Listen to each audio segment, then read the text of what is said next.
Hai semuanya, setelah sekian lama channel ini vakum dan gak ada update apapun, jujur karena ini kita lagi bingung mau bikin konten apa tentang kopi, karena emang lagi gak ada ide aja. Untuk itu, untuk mengisi kekosongan biar channelnya gak kosong-kosong banget, kita membuat segmen baru berdasarkan hobi saya pribadi, yaitu mendengarkan cerita horor. Jadi aku mau coba sharing pengalaman-pengalaman horor aku ataupun teman-teman aku, ataupun mungkin nanti pengalaman kalian yang mendengarkan di channel ini. Dan segmennya sendiri sebenarnya belum ada nama. Mungkin yang punya ide-ide nama untuk segmen ini silakan, monggo. Dan ya emang gak ada hubungannya dengan kopi, tapi mungkin kita bisa nemenin kalian ngopi-ngopi sambil dengerin cerita horor kayak gitu. Untuk cerita yang pertama ini adalah cerita pengalaman aku pribadi, dan actually ini gak terlalu horor atau bahkan mungkin lucu, karena sebagai pembuka aja, jadi jangan yang horor-horor banget dulu gitu. Ini adalah cerita pengalaman aku dulu tahun 2014. Waktu itu aku ikut les bahasa Prancis dan aku punya teman deket banget, sebut aja namanya Putri. Kita itu deket karena emang satu kelas. Terus ya si Putri ini udah nganggep aku kakak sih, karena emang umur aku tuh lebih tua dari dia 2 tahun. Nah one day kita masuk, sekelas itu cuma bertiga, aku, Putri, sama ada satu teman lagi cowok. Kenapa cuma bertiga isinya? Karena ini adalah kelas native speaker.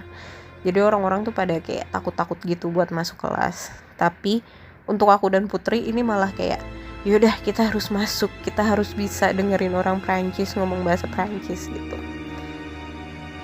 Nah pas di dalam kelas, sebelum jam pelajaran, handphone aku bunyi, ada telepon. Aku angkat, ternyata itu dari mamahnya Putri. Aku tanya dong, iya kenapa tante? Tante mau ngomong sama Putri. Karena teman aku Putri ini kebiasaan handphonenya itu suka mati pas dia bawa jalan gitu. Kata dia alasannya karena dia gak punya pacar, jadi ngapain dia rajin-rajin ngecharge handphone. Jadi aku pikir mamahnya Putri ini mau nelpon anaknya, tapi karena tahu anaknya handphonenya suka mati, jadi nelponnya ke aku. Tapi ternyata enggak, dia malah bilang kayak gini ke aku, Kak, tolong jagain Putri ya sampai nanti pulang. Kakak bareng kan sama Putri nanti kelasnya, katanya. Terus aku bilang, iya kok tante bareng. Emang kenapa ya, kata aku gitu. Tumben-tumben banget mamanya gak pernah sampai nelpon ke aku buat nitipin anaknya gitu. Ternyata Putri itu malamnya katanya kesurupan. Dan yang membuat dia kesurupan adalah karena dia minta untuk serupan. Gimana sih? Jadi malam-malam dia ditinggal oleh orang tuanya keluar kota. Dia di rumah sendirian. Entah kenapa dia lagi sendirian gitu kan di rumah sepi, dia malah browsing cara untuk memanggil jin. Dan muncullah tuh tek beberapa artikel cara untuk memanggil jin.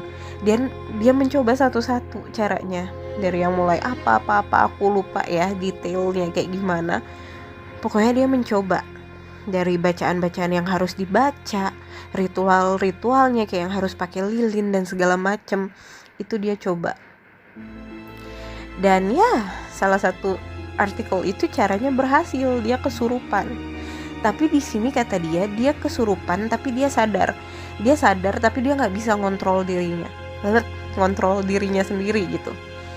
Jadi kadang dia ketawa, kadang dia nangis, kadang dia teriak-teriak sendiri. Dia sadar dia melakukan itu tapi dia nggak bisa stop. Dia nggak bisa, lu nggak boleh ketawa gitu, nggak bisa. Ketawa ya dia ketawa, nangis ya dia nangis, sampai akhirnya dia capek sendiri.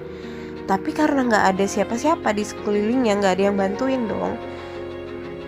Pas dia lagi agak-agak semi sadar, dia katanya nelpon ibunya pakai telepon rumah. Dia nelpon handphone ibunya, yang aturan ibunya itu nginep di luar kota sampai balik lagi, karena di telepon temen aku ini cuma ketawa nangis teriak-teriak kayak gitu. Dia nggak menjelaskan duduk permasalahannya kenapa dia bisa kayak gitu. Pokoknya dia di telepon cuma kayak gitu doang. Ibunya panik dong, ini anaknya kenapa kok ketawa nangis doang, nggak ngomong apa-apa gitu di telepon. Langsung pulanglah ibunya, nggak jadi nginep di luar kota. Pas ibunya balik, dia masih ngeliat anaknya di ruang tengah, masih di deket telepon, dan udah pingsan gitu, nggak sadarkan diri, nggak tau pingsan nggak tau tidur. Terus dibangunin, ditanyain.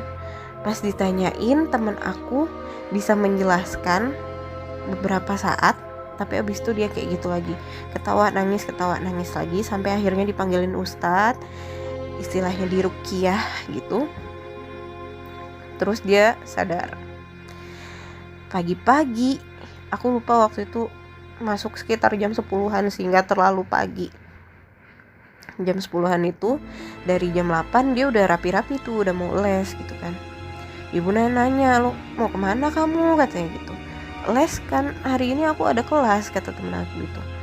Nggak usah masuk les, karena ibunya mikir kan dia baru kesurupan, masa dia disuruh les gitu.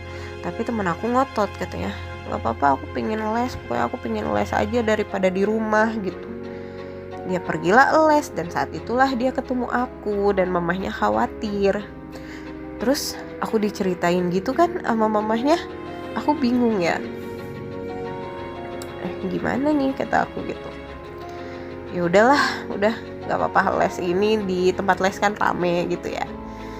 Nah pas les nggak kenapa-napa, dia di kelas biasa ya, emang mungkin agak suka sedikit bengong gitu dan senyum-senyum sendiri, tapi aku mikirnya ya udahlah ya gitu kan, nggak yang histeris teriak-teriak gitu, biasa aja. Sampai akhirnya kita pulang. Di jalan aku bilang, sebelum di jalan nih, masih jalan ke arah parkiran motor, kata nyokap lo tadi malam lo kesurupan. Terus dia bilang iya, katanya. Terus aku bilang, lagian sih lo iseng banget sih, ngapain sih, kata aku gitu. Nggak tahu kak, aku iseng aja, katanya gitu. Tapi aku udah ini kok, udah nggak apa-apa kok, walaupun masih suka ketawa sendiri sih, dia bilang gitu.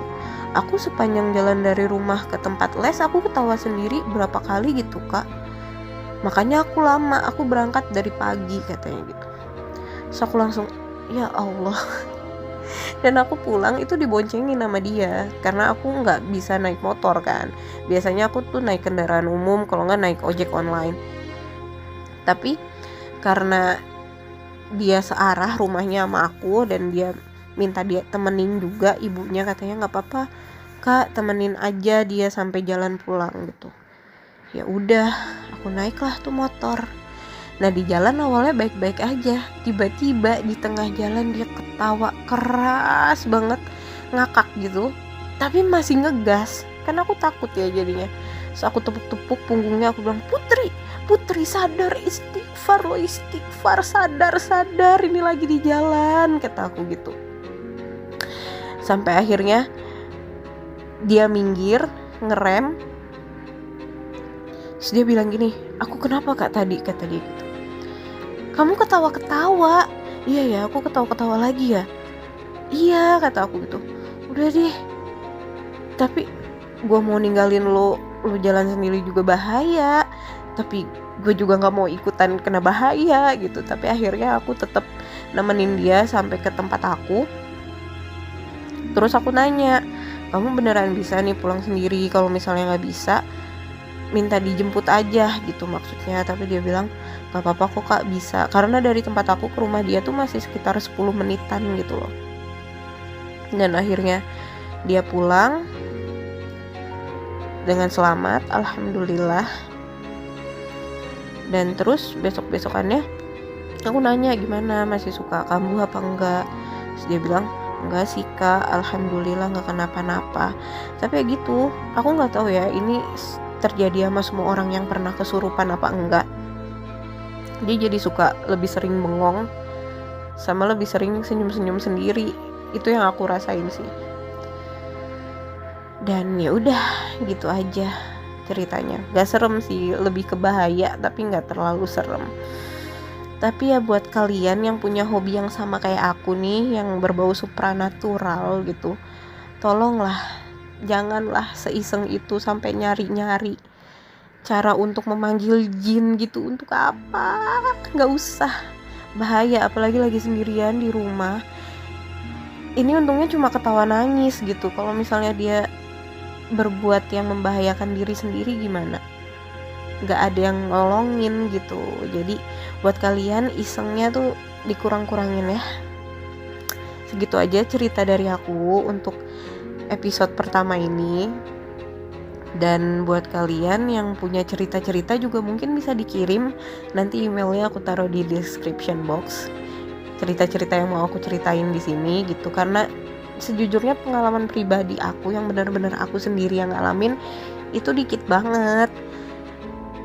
Nggak tahu kenapa ya aku bersyukur sih, aku juga nggak mau punya banyak-banyak pengalaman tapi jadinya kan nggak ada cerita. Ya udah segitu aja sih dari aku. Makasih, bye.